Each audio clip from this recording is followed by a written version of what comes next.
Back to 1991. I don't like the police very much. So I was biased against the police. I'm not, that's obvious. This is going to be the easiest paper I ever write. I'm going to go get some data. I'm going to go show that the police are biased.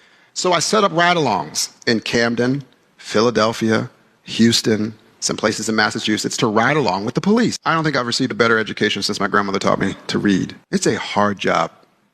And I know that sounds obvious sitting on a stage. It's a really hard job. End of a 12-hour shift in Camden. And we get a call for a potential overdose in a row house. It's an abandoned building. We bust in. A person dies within 6 feet of me. It shook me up a little bit.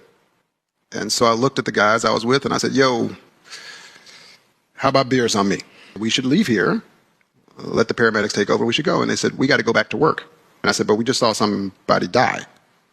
And the police chief overheard me and he was incredulous. He says, Roland, if I gave everybody a break every time someone died, no one would cover the shifts. Through these experiences, long story short, I collected a lot of data.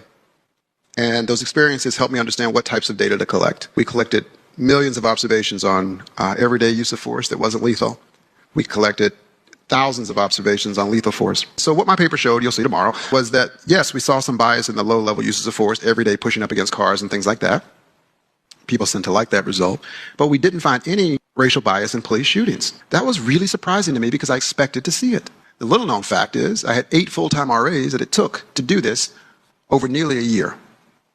When I found this surprising result, I hired 8 fresh ones and redid it to make sure. They came up with the same exact answer, and I thought it was robust. And I went to go give it, and my God, all hell broke loose. It was a 104-page, dense academic economics paper with a 150-page appendix, okay? It was posted for 4 minutes when I got my first email. This is full of shit. And I wrote back, how'd you read it that fast? That's amazing. The thing about it is, people lose their minds when they don't like the result. The importance of being thought of someone, of being an actual truth teller is so, so very important.